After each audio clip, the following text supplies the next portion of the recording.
right, y'all. Welcome to the Scott Horton Show. I am the director of the Libertarian Institute, editorial director of antiwar.com, author of the book Fool's Errand, Time to End the War in Afghanistan, and I've recorded more than 5,000 interviews going back to 2003, all of which are available at scotthorton.org. You can also sign up for the podcast feed.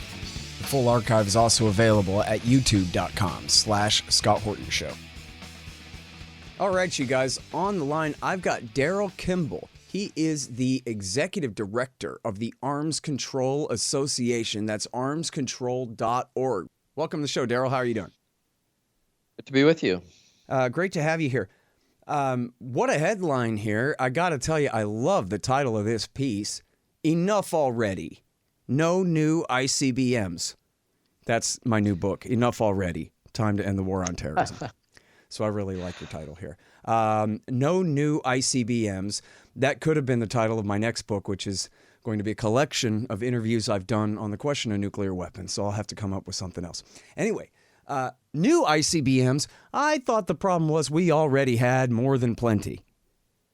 Well, we do have more than plenty. The United States has 400 to be exact, with 400 very large thermonuclear warheads on each one of them. And what's being proposed is a new fleet of 400 new missiles with a new variant of the warhead at a cost of about $264 billion over the lifespan of the program, which is supposed to be 50 years. So there are a lot of questions about this that I explored in this piece. Starting with, does the United States need to continue to have 400 land-based intercontinental ballistic missiles plus all of our other long-range delivery systems with nuclear weapons to deter other nuclear-armed countries? And my view, and actually the view of the Pentagon, is that's far more nuclear weapons than we need.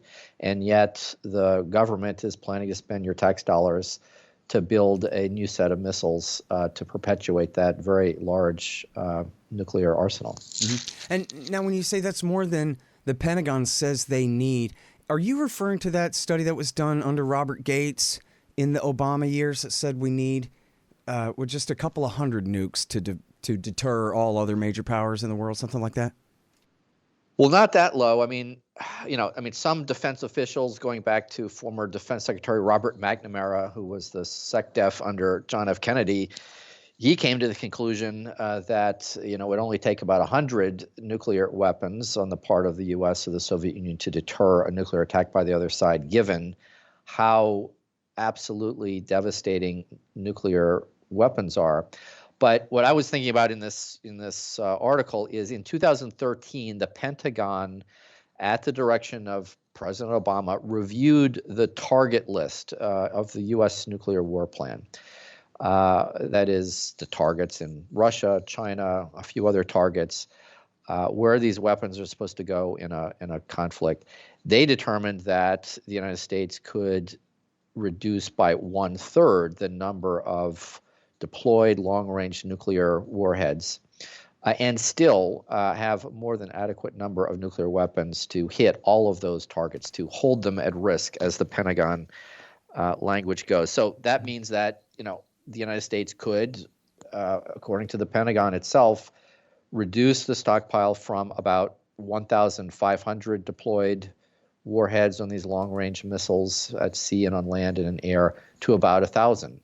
And yet the nuclear modernization plan that is going forward right now, that started under Obama, accelerated under Trump, and now Biden is reviewing, would call for maintaining that larger stockpile number in perpetuity, decades beyond where we are today, at enormous cost. And so we believe it's time to fundamentally rethink, how many nuclear weapons are necessary, and even if we need a large number, what about the option of extending the lifespan of at least a portion of the nuclear weapons that we have today, rather than building an expensive new set of land-based, sea-based, and air-based weapons. Mm-hmm. And it has been argued, hasn't it, by, not activists, but real credentialed types, that we don't really need the land-based ICBMs at all, that our submarines and air power should be enough. And then that way we're not drawing a bunch of enemy H-bombs at our states, at our homeland, by having these missile silos. I hate that homeland. At our country, by having all these missile silos buried all over the Midwest and the northern states there.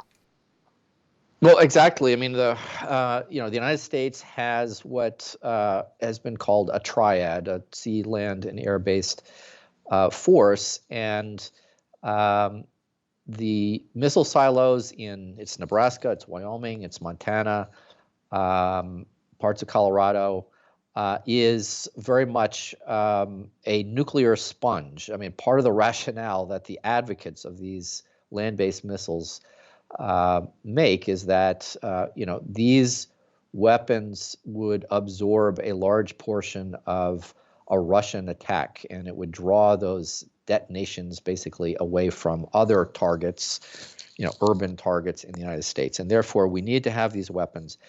That is, I would say, a rather bizarre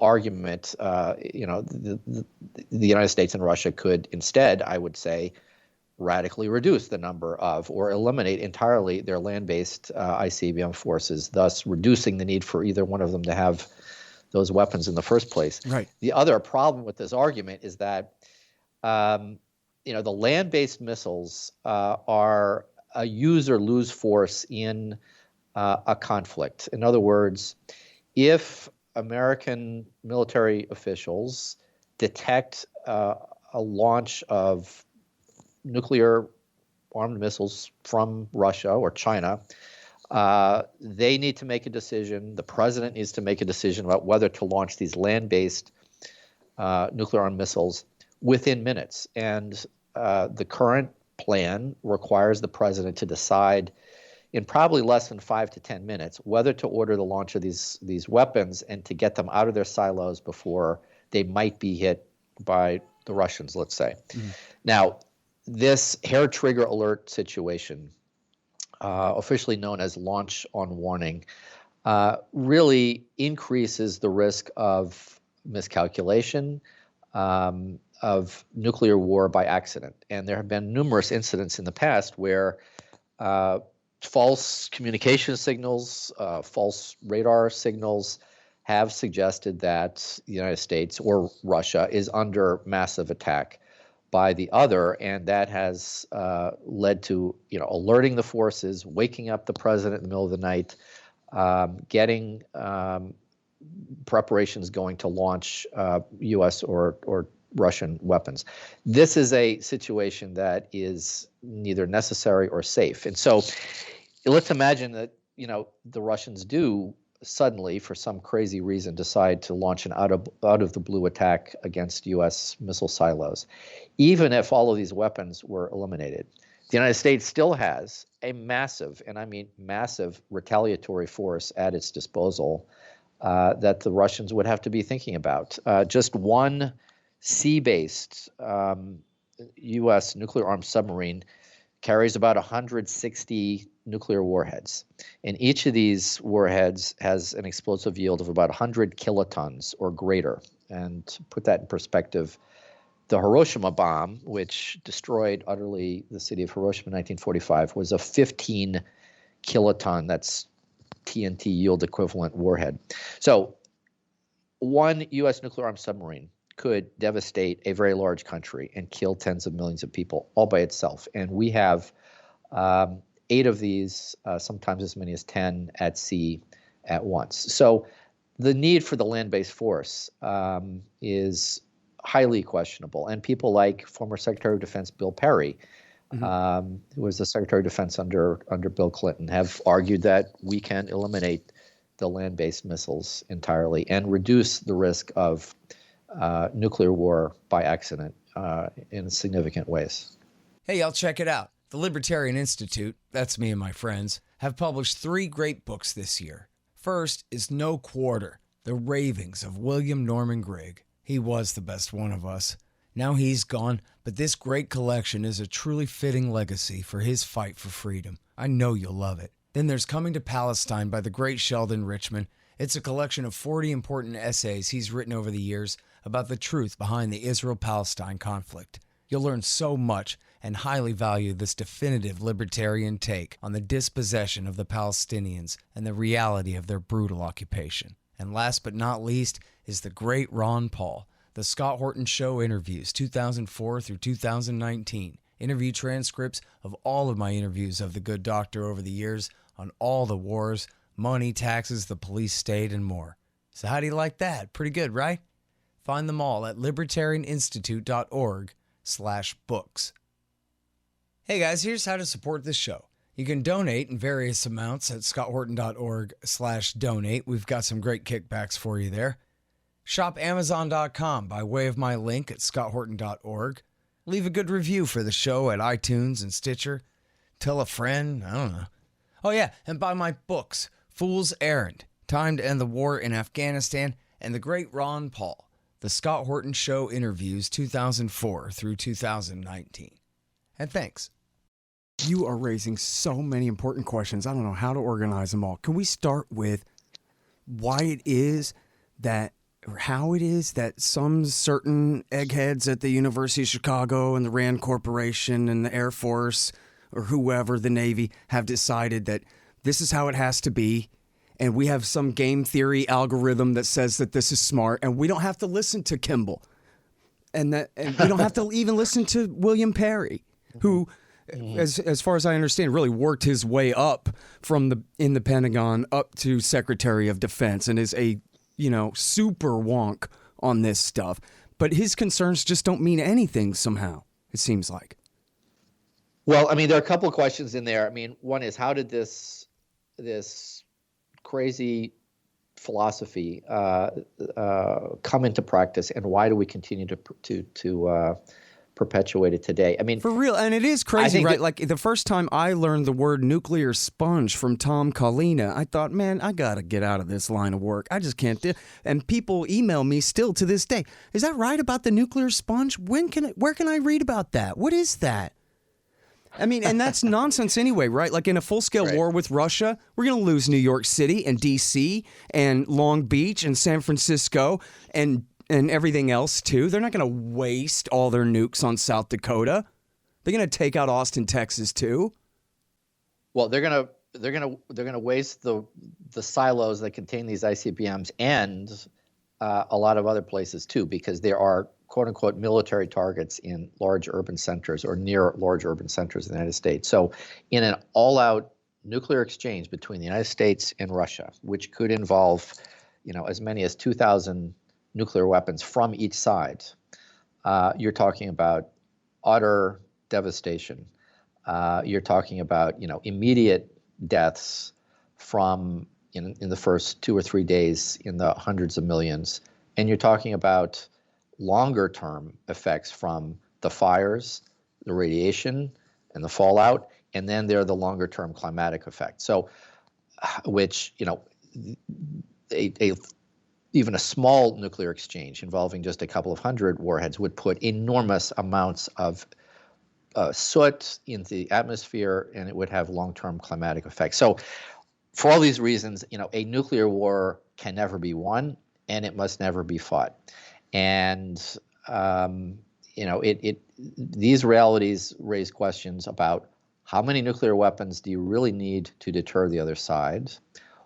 Shouldn't we put these, to the extent that we're going to have these weapons, shouldn't we be deploying them in such a way that reduces the risk of a first use by one side or the other, or an accidental launch that's based upon a miscalculation about being attacked by the other side? And it is very hard to change this Cold War philosophy that the United States nuclear deterrence strategy is still based upon, because we have a bureaucracy at the Pentagon that makes it hard to change. We have politicians that are reticent to take on these big issues and to make significant changes. We have vested interests in the defense industry who are lobbying very hard to have members of Congress support taxpayer spending on this new fleet of ICBMs, a new set of nuclear armed submarines, a new strategic bomber. So there is a lot of inertia behind this set of ideas. And then, of course, Russia being antagonistic, being just as having a very similar nuclear deterrence philosophy, they help justify the perpetuation of this mutual assured destruction situation. So I think there are ways we can change this. I think there are opportunities. I think we are at a moment here where President Biden may actually shift away from the approach that we're now on.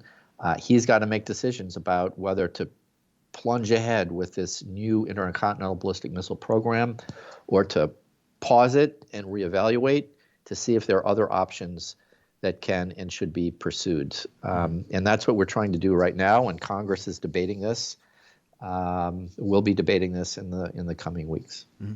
All right, now, if I remember it right, this whole program to revamp the nuclear weapons arsenal and industry, new factories and labs, and revamp all Sandia and Lawrence Livermore and every other thing in this giant thing, that this was Obama's compromise with, I almost can't believe that this is real, but what the hell? It's America in 2020, something. They have a nuclear caucus. You talked about the lobbying where the tail wags the dog, and the H-bomb industry helps determine the policy that says we need more H-bombs. And so Obama, to get the Republicans to sign the New START treaty, the last treaty standing that limits strategic arms between America and Russia, he had to make this deal. Okay, we'll give you $2 trillion to completely revamp the industry. But I guess my question is, well, you correct me if I'm wrong about that, but that's the way I remember it. And then, but secondly, then though, is Biden bound by that promise? Could he not just cancel that? Or I guess, Congress must have, it must have been, encoded in law somewhere or whatever. But to what degree can Biden now just break Obama's promise to the nuclear caucus and say, well, you know what? I got my treaty and screw you. We have all the H-bombs we need. I mean, presuming that he agreed with you and I on this at all. Well, as you say, back in 2011, when President Obama needed to get 67 votes, including Republicans, to approve the new strategic arms reduction treaty with Russia, he had to promise that he would invest in modernizing some elements of the U.S. nuclear stockpile. What he didn't do, however, is he didn't say exactly how much he would spend. He couldn't do that, in part because that's future Congresses and future presidents who'd be doing the spending. But he did make a commitment to pursue this program. Now, that was in the early days of what we're now much more deeply into with respect to this program. The costs now for the modernization of the air and the sea and the land-based legs of the triad have greatly exceeded the original expectations way back in 2011. The Trump administration proposed some new weapon systems that were not in the earlier plans in 2011. So I would argue that, Biden is not bound to pursue the plan as it has evolved and grown in cost and scale and scope over the last decade. And he has a responsibility to take a second look at it, because the costs of this program are very difficult to sustain. The total cost, I mentioned that the cost of the new ICBM, $264 billion, the total cost over the next 25 years for the new delivery systems and refurbishing the nuclear warheads, we're talking about at least $1.5 trillion over the next 25 years or so. And that is likely to rise. So a budget on that scale, on the schedule they're looking at, that is going to eat other parts of the defense budget alive. It means that there's going to be a battle, it already is, between guns and guns. And then there's the issue of, should we be spending that much money on the Defense Department at a time when we have a pandemic, we have an economic crisis underway, we've got people who are hurting, we need money for infrastructure, healthcare, other things. So he has a responsibility to take a second look to evaluate, do we need this many nuclear weapons? Do we need to pursue the modernization in this very expensive fashion, or are there some less expensive, more cost-effective ways to achieve the goal? Let me ask you this, Daryl. My friend Daniel Ellsberg says we got to get rid of these nukes. You don't understand how dangerous this is, and you don't understand how sharp is the knife's edge we're standing on here. And just because mutually assured destruction has worked for the last 70 years or so doesn't mean that it's going to stay that way. And the first time it fails, we're all dead. And so everybody needs to snap out of it and get their act together. Then my other friend, Peter Van Buren, he was a former State Department officer, Foreign Service officer for a very long time. And he's like, nah, come on. The reason MAD works is because nobody wants to get nuked, and even you mentioned all the near misses. The reason they're near misses and not hits is because somebody always is wiser. Somebody always thinks better of doing the stupid thing, even at the height of the Cuban Missile Crisis, even, during Able Archer, and everybody's as paranoid as can be. Cooler heads always prevail. And so, he acknowledges that, yeah, if they do start going off, it's a real problem, but that essentially somewhere along the line, the game theory equations are correct, that they just won't use them, and so don't worry about it. Well, to me, that latter argument, that it always works out in the end and deterrence is never going to fail, is naive.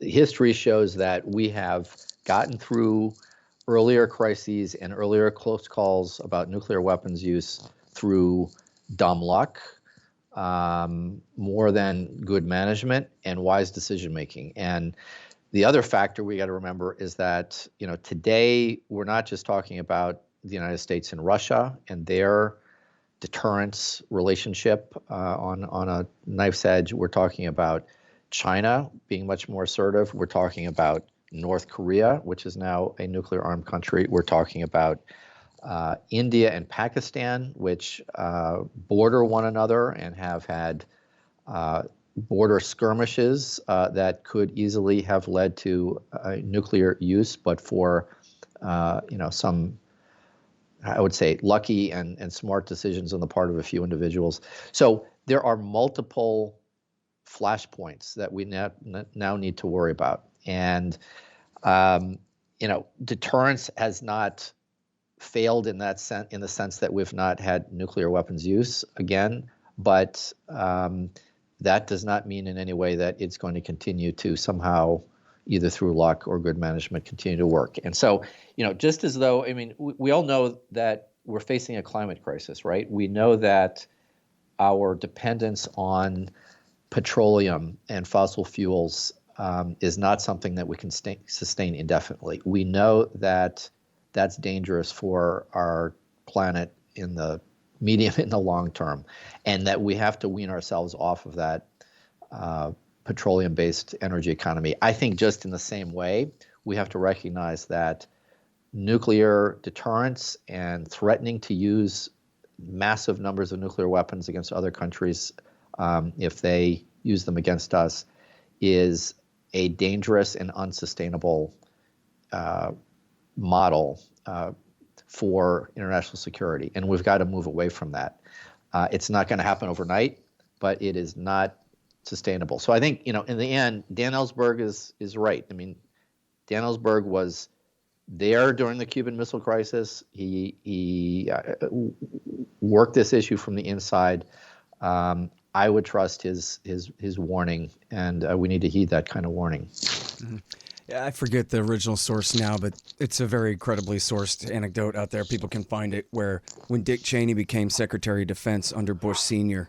in 1989, they sat him down and showed him the nuclear war plan with Russia. And at some point, Dick Cheney was disgusted and said, just turn this thing off, because it showed them nuking Moscow like 300 times.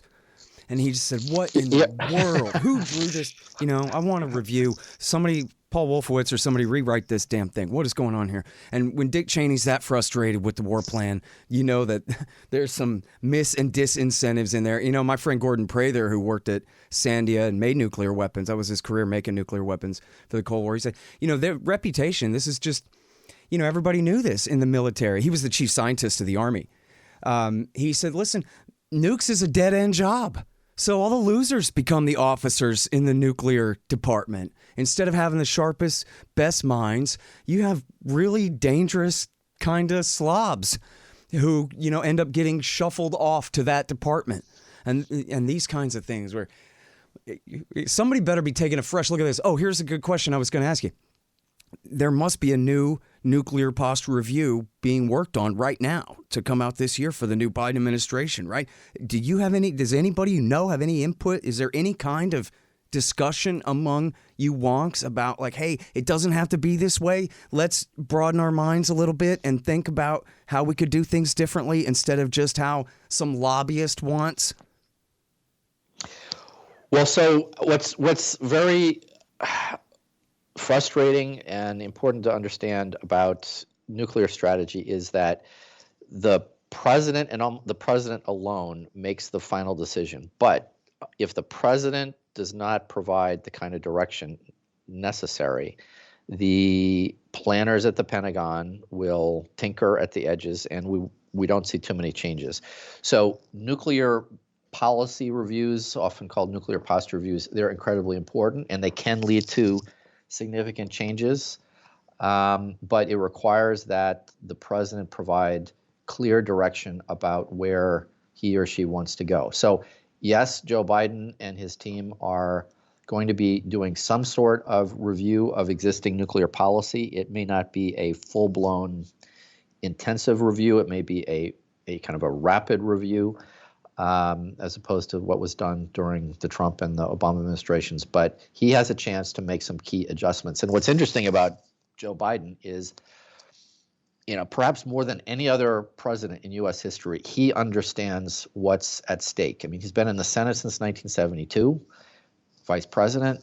He was on the Senate Foreign Relations Committee. He understands what nuclear war is and why we have to avoid it. He understands arms control. He understands nuclear strategy quite well. So, you know, he, I think, has an understanding, and he has also said some things during the campaign that are very interesting that suggest that he could make some significant changes. He said in 2017, I cannot see, nor can President Obama, a scenario in which the United States would need to or should use nuclear weapons first in a conflict. That's important.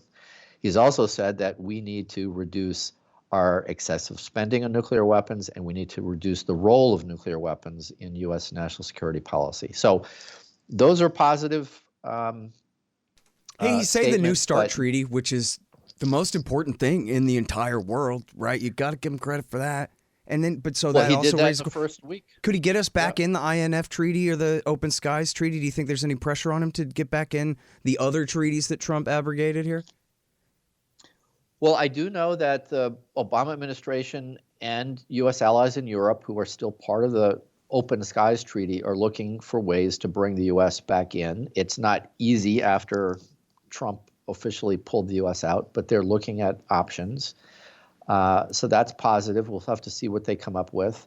But the big challenge now that the new Strategic Arms Reduction Treaty has been extended for 5 years is, how and when will the United States and Russia get back to the negotiating table to discuss the other issues that go beyond New START that they need to discuss? When are they going to do this? What's the strategy? It will be very difficult in this next phase of nuclear arms reduction discussions with the Russians to work out some common solutions, because the Russians are concerned about U.S. missile defense capabilities that they think could obviate their nuclear retaliatory weapons. The U.S. is concerned about Russia's stockpile of tactical, that is battlefield, shorter range nuclear weapons. Both sides are concerned about the cyber offensive capabilities of the other and how that could interfere with nuclear command and control, especially in a crisis. So there's some tough issues they got to work out. And as you say, the INF Treaty, the Intermediate Nuclear Forces Treaty, is now gone. And the Trump administration launched programs to build new U.S. intermediate range missiles. The Russians already have some in the works that were prohibited by the INF Treaty. So they also have to solve this old problem, which Ronald Reagan and Mikhail Gorbachev had solved years ago, about avoiding a missile race in this intermediate range class of weapons. Mm-hmm. So my point is there are a lot of tough issues. They're going to have to sit down and knock around and figure out some answers to. Real quick on the INF thing. My understanding there is, and I got this from Chas Freeman and other real experts about this, but I wonder if you concur with this, that he said that Russia was breaking the deal, but they were deploying their medium-range missiles along their frontier with China, not in Europe. And that the Americans, instead of just negotiating and figuring out a way to proceed, decided to take advantage of the opportunity to also break the deal in the name of the Russians breaking the deal first, but not because they want to reinstall medium-range missiles in Europe. The Germans wouldn't have them anyway, right? But it's because they also want to ring China with medium-range missiles. And so they scrapped this treaty that kept medium-range nukes out of Europe in order to both threaten China. I would agree. Or deter China. Let's be generous for their sake. Yeah. Yeah. There are many in the Pentagon, in the U.S. kind of defense circles who've chafed at the INF Treaty themselves, and they don't mind that they're now free of the restrictions because of what they want to do vis-a-vis China. But it still creates the problem that there could be deployments of intermediate range cruise missiles in Europe that increase the risk of a conflict in that region in the future. So that's another issue that's going to have to be on the U.S.-Russian negotiating table. So it's important that Biden put a plan together, that he begins discussing these issues with the Russians, and that they're serious about it, and they need to come up with some solutions before the New START treaty expires in 2026. Mm-hmm. All right, listen, I'm sorry because I got a bunch more questions here. I could talk with you about this all afternoon, but I'm sure you have to go too. But thank you so much for coming on the show, Daryl. This has been great. Appreciate it. Thanks for paying attention to this important issue that affects all of us. All right. Well, if you have an email list, please put me on it. Will do. All right. You take care. Stay safe. Have a good one. Everybody, that is Daryl G. Kimball, Executive Director of the Arms Control Association. And his latest is called Enough Already. No New ICBMs. That's at armscontrol.org. The Scott Horton Show, Anti-War Radio, can be heard on KPFK 90.7 FM in LA, APSradio.com, antiwar.com, scotthorton.org, and libertarianinstitute.org.